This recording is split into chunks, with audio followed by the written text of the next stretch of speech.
আমেরিকার যুদ্ধবাজ রাষ্ট্রপতি ডোনাল্ড ট্রাম্পের হরমুজ অভিযানে যে ডাক দিয়েছিলেন তার ন্যাটো সদস্যদের জাপান, অস্ট্রেলিয়া, ফ্রান্স, ইংল্যান্ড, কোন দেশ এখন পর্যন্ত ডোনাল্ড ট্রাম্পের ডাকে সাড়া দিয়ে হরমুজে ইরানের আইআরজিসি সেনাবাহিনী যে নেভাল মাইন পেতে রেখেছে সেই নেভাল মাইন সাফ করবার উদ্দেশ্য নিয়ে ডোনাল্ড ট্রাম্পের ডাকে সাড়া দিয়ে কোন দেশ এখনো পর্যন্ত আসেনি। ইরান যুদ্ধেই আমেরিকার সাম্রাজ্যের পতন হবে এ কথা আমরা আগে বারবার দাবি করেছি। আমরা এও দাবি করেছিলাম হরমুজ প্রণালীর জলেই আমেরিকার ডলার ডুবে যাবে, আর আমেরিকার ডলারের পতনের সঙ্গে সঙ্গেই বিশ্বব্যাপী আমেরিকার সেনাবাহিনীর যে দাপাদাপি তার দিন শেষ হবে।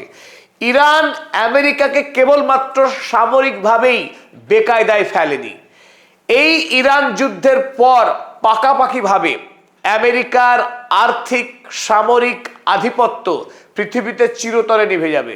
The final fall of American empire, American সাম্রাজ্যের পরিসমাপ্তি ঘটবে ইরান যুদ্ধের ফলেই।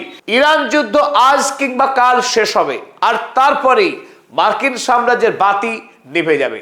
তবে একথা স্পষ্ট করে বলা যায়, ইরান কেবলমাত্র আমেরিকার বিরুদ্ধে সামরিক লড়াই করছে না, আমেরিকা যাতে আর্থিকভাবে সম্পূর্ণরূপে ধ্বংস হয়ে যায় তার সুদূর প্রসারী পরিকল্পনা গ্রহণ করেছে ইরান। তাই এই মুহূর্তে গত পরশুদিন ইরান যে ঘোষণা করেছে হরমুজ প্রণালী হয়ে সেই সমস্ত জাহাজই অতিক্রম করতে পারবে যারা চাইনিজ ইউয়ানের বিনিময়ে মাল ক্রয় করবে, অন্যথা মার্কিন ডলারে যারা পেমেন্ট করবে তাদের কোনো জাহাজকে এই হরমুজ প্রণালী ইরান পার হতে দেবে না। আইআরজিসির স্পষ্ট বার্তা। তাতে আমেরিকার যদি শক্তি থাকে সে হরমুজ প্রণালী পার হয়ে দেখাক। ডোনাল্ড ট্রাম্প তার বন্ধু জায়নবাদী যুদ্ধাপরাধী বেঞ্জামিন নেতানিয়াহুকে নিয়ে ইরানের বিভিন্ন জায়গায় অসংখ্যবার বোমা হামলা করলেও হরমুজ প্রণালী খোলার সৎসাহস তার হয়নি। আর এই কাজে তিনি ইতিমধ্যেই কখনো হাসছেন কখনো কাঁদছেন। তার একাধিক পুরনো মিত্র দেশ ন্যাটোর সদস্যদেরকে তিনি হুমকি দিতে ছাড়েননি, অবিলম্বে তোমাদের যুদ্ধ জাহাজ পাঠাতে হবে, ইরানের এই স্ট্রেট অফ হরমুজকে দখল করতে হবে। পৃথিবীর যত দেশ হরমুজ প্রণালীর মাধ্যমে তাদের দেশে তেল নিয়ে আসে তাদের প্রত্যেককে অবিলম্বে যুদ্ধ জাহাজ পাঠাতে হবে, কারণ এটা ডোনাল্ড ট্রাম্পের ডাক। ডোনাল্ড ট্রাম্প পৃথিবীতে চিরস্থায়ী শান্তি নিয়ে আসবেন ইরানকে শেষ করার মধ্য দিয়ে। বর্তমানে পৃথিবীর কোনো দেশ এত পাগল হয়ে যায়নি ডোনাল্ড ট্রাম্পের ডাক শুনে তার দেশের উপরে ইরানের মিসাইলকে স্বাগত জানাবে। সুতরাং ইংল্যান্ডই হোক, ফ্রান্স, অস্ট্রেলিয়া, জাপান, প্রত্যেকটি দেশ স্ট্রেট কাট বলেছে তারা ইরানের স্ট্রেট অফ হরমুজের যুদ্ধ জাহাজ পাঠাবে না, তাতে ডোনাল্ড ট্রাম্পের যা করার করবে। চলুন আজকের এই আলোচনায় আমরা বুঝে নেওয়ার চেষ্টা করি ইরান কিভাবে আমেরিকার অর্থনৈতিক পতনকে সুনিশ্চিত করছে। এই মুহূর্তের পৃথিবীতে আমেরিকার ডলার নিঃসন্দেহে সবচেয়ে শক্তিশালী কারেন্সি বা মুদ্রা। আমেরিকার ডলারের পৃথিবীতে যে এত শক্তি, কোন দেশ ডলারের বিরুদ্ধে কথা বলে টিকতে পারে না। যে দেশ ডলারের বিরুদ্ধতা করেছে সেই দেশই শেষ হয়েছে। অতীতে আমরা জানি সাদ্দাম হোসাইন আমেরিকার হাতে খুন হয়েছে, মুয়াম্মার গাদ্দাফি লিবিয়ার শাসক তিনিও খুন হয়েছে আমেরিকার বিরুদ্ধে। অপরাধ কি ছিল? একটাই, এই ডলারের বিরুদ্ধে কথা বলেছিল মুয়াম্মার গাদ্দাফি কিংবা সাদ্দাম হোসাইন। আজ ইরানের সঙ্গে যে লড়াই আমেরিকার, তার নেপথ্যেও ইরানের পক্ষে ডলারের বিরোধিতা, এটাও অন্যতম গুরুত্বপূর্ণ কারণ। ডলারের যে এত ভয়াবহ শক্তি তার কারণ কি? এক নম্বর কারণ, ডলার হলো গোটা পৃথিবীর রিজার্ভ কারেন্সি। রিজার্ভ কারেন্সি অর্থ এই, সারা পৃথিবীতে যতগুলো দেশ আছে সেই দেশগুলির যে সেন্ট্রাল ব্যাংক, সেই সেন্ট্রাল ব্যাংকে সেই দেশের আর্থিক সামর্থ্য অনুযায়ী প্রচুর পরিমাণে ডলার মজুত করে রাখতে হয়, সেটাকেই বলা হয় রিজার্ভ কারেন্সি। তো কেন মজুত করে রাখতে হয়? তার অন্যতম কারণ, একটি দেশ অন্য দেশের সঙ্গে যখন ব্যবসা করে, ধরুন যুক্তির খাতিরে ভারতবর্ষ এবং বাংলাদেশ, তারা দুই দেশ নিজেদের মধ্যে যে সমস্ত জিনিস কেনাবেচা করে তারা না বাংলাদেশের টাকায় না ভারতের রুপিতে কেনাবেচা করে। তারা এই দুটি দেশ যখন কেনাবেচা করে তারা ওই আমেরিকার ডলারের মাধ্যমেই কেনাবেচা করে। তাছাড়া তো রয়েছে জ্বালানি, পেট্রোলিয়াম যদি কিনতে হয়, সারা পৃথিবীর অধিকাংশ দেশ আরব দেশ থেকে, মধ্যপ্রাচ্য থেকে তেল কেনে, ন্যাচারাল গ্যাস, এলপিজি, অর্থাৎ জ্বালানির যে মূল জায়গা সেটাই হলো মধ্যপ্রাচ্য। আর এই মধ্যপ্রাচ্য থেকে যখনই কোনো দেশ জ্বালানি কিনতে চাইবে, তাকে ওই জ্বালানি কেনার জন্যে ডলার দিতে হবে। আরব দেশগুলি ডলার না দিলে আপনাকে পেট্রোলিয়াম দেবে না। সুতরাং সারা পৃথিবীর সমস্ত দেশ তাদের ব্যবসায়িক কারণে তাদের ব্যাংকে প্রচুর পরিমাণে ডলার জমিয়ে রাখে। তাই আমেরিকার ডলার যেহেতু সারা পৃথিবীতে চলে, স্বাভাবিকভাবেই এই ডলারের শক্তি সীমাহীন। দ্বিতীয়ত, আনলিমিটেড প্রিন্টিং। আমেরিকার যখনই অর্থের প্রয়োজন হয়, তারা দেদার কাগজের টাকা ছাপতে শুরু করে। সেই টাকা পৃথিবীর বিভিন্ন দেশে ছড়িয়ে দিয়ে সেই দেশ থেকে গুরুত্বপূর্ণ প্রয়োজনীয় সামগ্রী নিজের দেশে আমদানি করে নেয়। ফলে আমেরিকাকে বিনা পরিশ্রমে তারা কাগজের টাকা চেপে সারা পৃথিবী থেকে তারা ঋণ এবং বিনা পয়সায় বলা যায় প্রায় সামগ্রী কিনে ফেলে, কেবলমাত্র এই ডলারের শক্তির কারণে। অন্যদিকে যখন গোটা পৃথিবীর কেনা বেচা লেনদেন হয় এই ডলারের মাধ্যমে, তাই ওয়ার্ল্ড ট্রানজ্যাকশনে যেহেতু ডলার অবশ্যম্ভাবী, পৃথিবীতে দ্বিতীয় অপর ডলারের মতো শক্তিশালী কোনো মুদ্রা নাই। সারা পৃথিবীর সর্বপ্রান্তে ব্যবহার করা যাবে এমন কোনো মুদ্রার যদি কথা বলা হয়, অবশ্যই সেটা ডলার। তাই ডলারের এই যে শক্তি, এই শক্তিকে কাজে লাগিয়ে আমেরিকা পৃথিবীর যখন কোনো দেশের প্রতি আমেরিকার শত্রুতা হয়েছে, সেই দেশকে ডলার থেকে কেটে বাদ দিয়েছে। তার মানে সেই দেশের উপরে স্যাংশন লাগিয়ে দেওয়া হয়েছে, যাতে সেই দেশ পৃথিবীর কোনো দেশকে না মাল বেচতে পারবে, না সেই দেশ থেকে মাল কিনতে পারবে। যদি আমেরিকা কোনো দেশের সঙ্গে শত্রুতা করে, সেই দেশের পৃথিবীতে টিকে থাকা অত্যন্ত দুরূহ। যে কথা আমরা বারবার বলেছি, ইরানের ওপরে আমেরিকার একাধিক স্যাংশন থাকার কারণে ইরানের যে মুদ্রা, সেই মুদ্রার দাম পড়ে একেবারে জল হয়ে গেছে। ফলে ইরানের মানুষ পৃথিবীর বিদেশ থেকে কোনো মাল তারা কিনতে পারছে না, তাদের মাল বিদেশের বাজারে বেচতেও পারছে না। এর একটাই কারণ, আমেরিকার স্যাংশন। একই ঘটনা ঘটেছে রাশিয়ার সঙ্গে, উত্তর কোরিয়ার সঙ্গে। যে দেশ আমেরিকার বিরুদ্ধে গিয়েছে, সেই দেশকেই আমেরিকা শাস্তি দিয়েছে, যাকে বলে স্যাংশন। এক, আমেরিকার ডলার থেকে বার করে দেওয়া। দ্বিতীয়ত, সুইফট ব্যাংকিং সিস্টেম, যে সিস্টেমের মাধ্যমে পৃথিবীর বাণিজ্যগুলো চলে, মূলত সেই সিস্টেম থেকে সেই সমস্ত দেশকে বের করে দেওয়া হয়। ইরান, রাশিয়া, উত্তর কোরিয়ার মতো দেশগুলো দীর্ঘদিন ধরে আমেরিকার সঙ্গে লড়াই করতে গিয়ে তাদের দেশে যে অর্থনৈতিক সংকট, তার মূল কারণই হলো আমেরিকার এই ডলার ব্যবহার করতে না চাওয়া বা ডলার ব্যবহার করতে না দেওয়া। কিন্তু স্বাভাবিকভাবে প্রশ্ন ওঠে, ডলারের এত শক্তি এলো কোথা থেকে?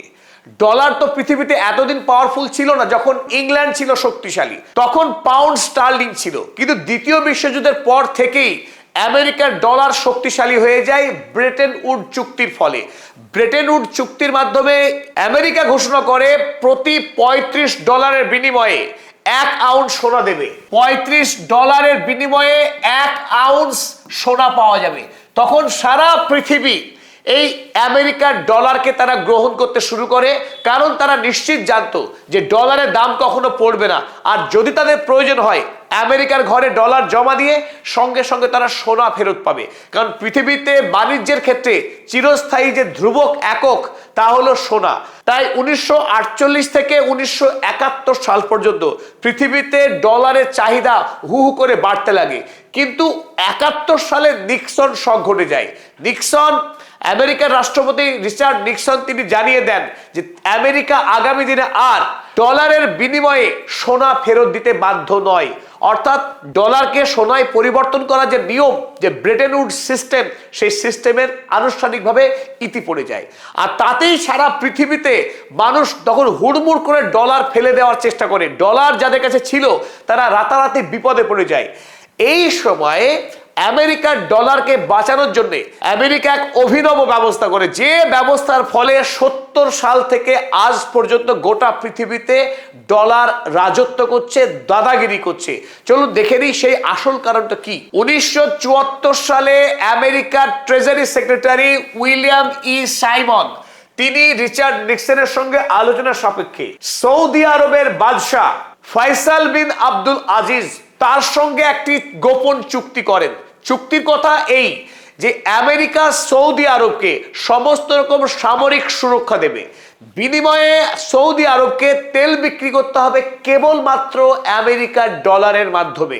আমেরিকার ডলারের মাধ্যমেই সৌদি আরবের পেট্রোলিয়ামের বাজার দর ঠিক হবে এবং এই ডলারের মাধ্যমেই একমাত্র তেল বিক্রি করা যাবে। সৌদি বাদশাহ ফয়সাল বিন আব্দুল আজিজ আমেরিকার এই প্রস্তাবে রাজি হয়েছেন তার একটি কারণ, তার দেশের যে খনিজ তেল তার সম্পূর্ণ সুরক্ষা এবং নিরাপত্তার দায়িত্ব দিল আমেরিকা। অন্যদিকে আমেরিকা যুক্তরাষ্ট্র পাকাপাকি ভাবে পেয়ে গেল পেট্রো ডলার।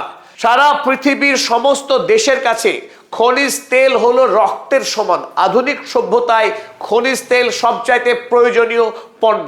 তাই সারা পৃথিবীর বিভিন্ন দেশ যখনই তারা তেল কিনবে তাদেরকে আবশ্যিকভাবে তাদের ঘরে জমিয়ে রাখতে হবে মার্কিন ডলার। তাই ডলারের দাম সোনার সঙ্গে কনভার্টেবিলিটি না থাকলেও ডলারের দাম পৃথিবীতে একই রকম থেকে গেল। ৭৫ সালে আরো বাড়তি একটি ঘটনা যুক্ত হলো। ৭৫ সালে এসে ইরাক, ইরান, কুয়েত, কাতার এবং ইউএই এই প্রত্যেকটি দেশ সৌদি আরবকে অনুসরণ করে তারাও তাদের দেশের যে তেলের বাজার দর তাও ঠিক করতে শুরু করলো ওই আমেরিকার ডলারে, এবং তারাও ডলারের বিনিময়ে তেল বিক্রি করতে শুরু করলো। অর্থাৎ সারা পৃথিবীর প্রতিটা দেশ খনিজ তেল বিক্রির ক্ষেত্রে একমাত্র মুদ্রা হয়ে গেল আমেরিকার ডলার। তাছাড়া যখন এই দেশগুলো খনিজ তেল কিনছে ডলারের মাধ্যমে, তখন একটি দেশ অন্য দেশের সঙ্গে যখন ব্যবসা করছে সেই ব্যবসার মাধ্যমও কিন্তু হয়ে গেল এই মার্কিন ডলার।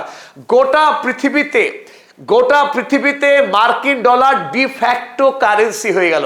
অর্থাৎ গোটা পৃথিবীতে ব্যবসা বাণিজ্যের জন্য আমেরিকার ডলারই হয়ে গেল একমাত্র ব্যবসার মাধ্যম। আমেরিকার এই পেট্রো ডলারের সাম্রাজ্যকে ধ্বংস করার কাজে নেমেছেন এবার আয়াতুল্লাহ মুস্তফা খামেনেই। এই মুহূর্তে ইরানের ১ নম্বর টার্গেট পেট্রো ডলারকে ভেঙে চুরমার করে তার জায়গায় চাইনিজ মুদ্রা ইউয়ানকে পেট্রো ইউয়ানে পরিণত করা।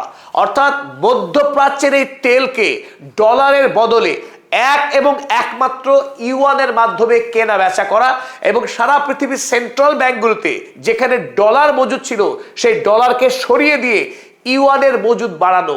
ফলে আমেরিকা রাতারাতি তার যে শক্তি সেই ডলারের শক্তি নিঃশেষ হবে। আমেরিকা যুক্তরাষ্ট্র আর কোনোদিনও পৃথিবীব্যাপী যে সন্ত্রাস, খুন, রাহাজানি চালাচ্ছে সেই শক্তি আর পাবে না। তাই ইরান কেবলমাত্র সামরিক যুদ্ধ করছে না আমেরিকার বিরুদ্ধে, তার লক্ষ্য আরো অনেক সুদূর প্রসারী।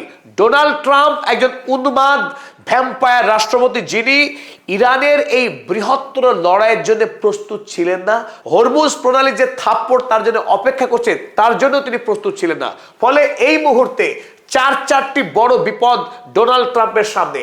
১ নম্বর বিপদ, US will lose sanction power. Russia, north Korea, Iran যে দেশ আমেরিকার বিরুদ্ধে গেছে তাকেই স্যাংশন চাপিয়ে দিয়ে সম্পূর্ণভাবে পঙ্গু করার যে খেলা করতো আমেরিকা, সেই খেলা এখন বন্ধ। ডলারের শক্তি শেষ হওয়ার সাথে সাথে আমেরিকার স্যাংশনের শক্তি শূন্য হয়ে যাবে। ২ নম্বর, dollar value will sharply decrease. ডলারের যে দাম পৃথিবীব্যাপী সেই দামের অবনমন হবে, অবমূল্যায়ন হবে।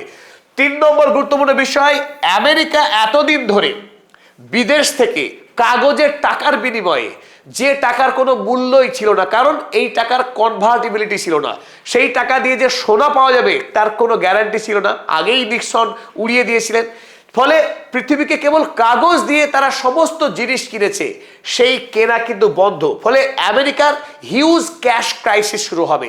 আমেরিকা আগামী দিনে যদি বাংলাদেশ বা ভারত থেকে পণ্য আমদানি করতে যায় তাকে নগদে পেমেন্ট করতে হবে, কাগজে টাকা দিয়ে আর হবে না। পেমেন্ট ক্রাইসিসের মুখে পড়তে চলেছে আমেরিকা। চতুর্থ গুরুত্বপূর্ণ পয়েন্ট এই যে আমরা ইতিমধ্যেই জানি 39 ট্রিলিয়ন ইউএসডি ঋণগ্রস্ত মার্কিন সরকার ঋণের দায়ে বিক্রি হয়ে আছে। সেই ঋণের পরিমাণ প্রতি ৭০ দিনে ১ ট্রিলিয়ন ঋণের পরিমাণ বাড়ছে। যদি আমেরিকার ডলার আর পেট্রো ডলার না থাকে, তার জায়গায় যদি চাইনিজ পেট্রো ইউয়ান হয়ে যায়, তাহলে এই ঋণ হুড়মুড় করে বাড়তে শুরু করবে। আমেরিকার ঋণ পরিশোধ করা কোনোভাবেই সম্ভব হবে না। আমেরিকার সাম্রাজ্যের পতন পেট্রোডলারের পতনের মধ্য দিয়েই হবে, আর সেই কাজ করছে ইরান। ফলে ইরানের প্রতি আমেরিকা যুক্তরাষ্ট্রের যে ক্রোধ বা রাগ কেবলমাত্র সামরিক কারণে নয়, পারমাণবিক অস্ত্র তৈরি করছে এই কারণে নয়, আমেরিকার সাম্রাজ্যকে ধ্বংস করার এক মহৎ প্ল্যান নিয়েছে ইরান। সেটা এইভাবে, আমেরিকার ডলারকে চাইনিজ ইউয়ানে পরিবর্তন করে আমেরিকার খেলা শেষ করা। আর সেই খেলায় ইরান করছে হরমুজ প্রণালীকে সামনে রেখে। হরমুজ যেহেতু ইরানের সম্পূর্ণ নিয়ন্ত্রণে রয়েছে, এই সময় মধ্যপ্রাচ্যের সকল তেল রপ্তানিকারক রাষ্ট্রকে ইরান স্পষ্ট ভাষায় জানিয়েছে, তেল যদি বিক্রি করতে হয় কেবলমাত্র চাইনিজ ইউয়ানে বিক্রি করতে হবে, ডলারে আর 1 লিটার তেলও বিক্রি করা যাবে না। যদি আমেরিকান ডলারে তেল বিক্রি করো তাহলে আমাদের মিসাইল তোমাদের রিফাইনারিকে ধ্বংস করে দেবে, এবং সেই জাহাজ, একটি জাহাজকেও হরমুজ প্রণালী দিয়ে পার হতে দেব না যদি ডলারে তেল বিক্রি করা হয়। স্বাভাবিকভাবেই ইরানের এই সাঁড়াশি আক্রমণের সামনে মধ্যপ্রাচ্যের রাষ্ট্রগুলো ডলারে তেল বিক্রি করার সাহস দেখাবে বলে মনে হচ্ছে না এই মুহূর্তে। তবে গত কয়েক বছর ধরেই চাইনিজ যে ইউয়ান, সেই চাইনিজ ইউয়ানের ট্রানজাকশন কিন্তু ধারাবাহিকভাবে বাড়ছিল, তার গতি অসম্ভব ছিল। অন্যদিকে ডলারের ট্রানজাকশন খুঁড়িয়ে খুঁড়িয়ে বাড়ছিল। আপনারা যদি এদিকে তাকান দেখতে পাবেন এটা বাৎসরিক গ্রোথ রেট 1.2% গ্রোথ ছিল যখন ডলারের, তখন গ্রোথ ছিল ইউয়ানের 42%। এটা 2024 সালে। 25 সালে গিয়ে খেলা একেবারে বদলে যায়। যখন ডলারের ব্যবসা বৃদ্ধির রেট ছিল 3.2, তখন ইউয়ানের গ্রোথ রেট ছিল 94.3। হিউজ গ্রোথ ছিল। আর সেই গ্রোথটাই বর্তমানে এত বাড়তে শুরু করেছে যে 2026 সালে ডলারকে সম্পূর্ণ পিছনে ফেলে এবার চাইনিজ ইউয়ান পৃথিবীর 1 নম্বর মুদ্রা হতে যাচ্ছে। নেপথ্যে অবশ্যই ইরান। পৃথিবীর যে এই বৃহৎ পরিবর্তন, সেই পরিবর্তন যে কেনাবেচা হবে, ট্রানজাকশন হবে, সেই ট্রানজাকশন এতদিন ধরে পৃথিবীতে রাজত্ব করছিল আমেরিকার এই সুইফট ব্যবস্থা। সুইফট অর্থাৎ society for world wide interbank financial telecommunication. এই সুইফটের মাধ্যমে পৃথিবীর একটি ব্যাংক অন্য ব্যাংকে টাকা আদান প্রদান করত, তার মেসেজিং সিস্টেম আদান প্রদান হতো। এই মুহূর্তে চীন প্রস্তুত রেখেছে অত্যাধুনিক শক্তিশালী সিপস, ক্রস বর্ডার ইন্টারব্যাংক পেমেন্ট সিস্টেম। এই সিপস পৃথিবীর এই মুহূর্তে সব থেকে শক্তিশালী পেমেন্ট সিস্টেম ইন্টারন্যাশনালি। পৃথিবীর একটি দেশ অন্য দেশের সঙ্গে বাণিজ্য করবার জন্য এখন আর আমেরিকার এই সুইফট সিস্টেমের উপর নির্ভর করতে হয় না। এখন সিপস অত্যন্ত শক্তিশালী, যে সিপসের আওতায় পৃথিবীর 190টি দেশ ইতিমধ্যে এই সিপস ব্যবস্থার আওতাভুক্ত হয়েছে, এবং সেই সমস্ত দেশগুলির মোট 1567টি বড় বড় ব্যাংক সিপসের আওতায় ব্যবসা করছে। তাছাড়াও 5000-এর অধিক ফাইন্যান্সিয়াল ইনস্টিটিউশন, তারাও এই সিপসের আওতায়। তাই রাশিয়াকে স্যাংশন দেওয়ার পরও রাশিয়াকে কাবু করা যায়নি নেপথ্যে সিপস। ইরান এতদিন চীনের সঙ্গে যে ব্যবসা করছিল, যে কেনাবেচা, সেই ব্যবসাও ছিল সিপসে। তাই এখন চীনের সঙ্গে বন্ধুত্বের মাধ্যমে ইরান চাইছে মার্কিন সাম্রাজ্যের পতন, মার্কিন সাম্রাজ্যকে কবর দিয়ে চীন, রাশিয়া, ইরান, উত্তর কোরিয়া মিলে পৃথিবীতে একটি মাল্টিপোলার নতুন শক্তি ব্লক তৈরি হবে। আর এই ব্লকের কাছে আগামী দিনে আমেরিকাকে দাক্ষর খেতে হবে, তাতে কোনো সন্দেহ নেই। তবে এই বিষয়ে বিশদ জানতে সুইফট, সিপস, আমেরিকার সাম্রাজ্যের পতন কিভাবে হচ্ছে তার বিস্তারিত আলোচনা আমরা আজ থেকে 3.5 মাস আগেই করেছিলাম। কিভাবে ডুবছে মার্কিন সাম্রাজ্য, এই শিরোনামে আপনাদের প্রত্যেককেই সেই ভিডিও দেখবার আমন্ত্রণ রইল, এবং সেখানে বিশদে আলোচনা করা আছে। যদিও আজকে সময়ের অভাবে আমরা খুব সংক্ষিপ্ত আলোচনা করেছি। সকলকে ধন্যবাদ। পদাতিক চ্যানেল সাবস্ক্রাইব করুন, লাইক, শেয়ার, কমেন্ট করুন।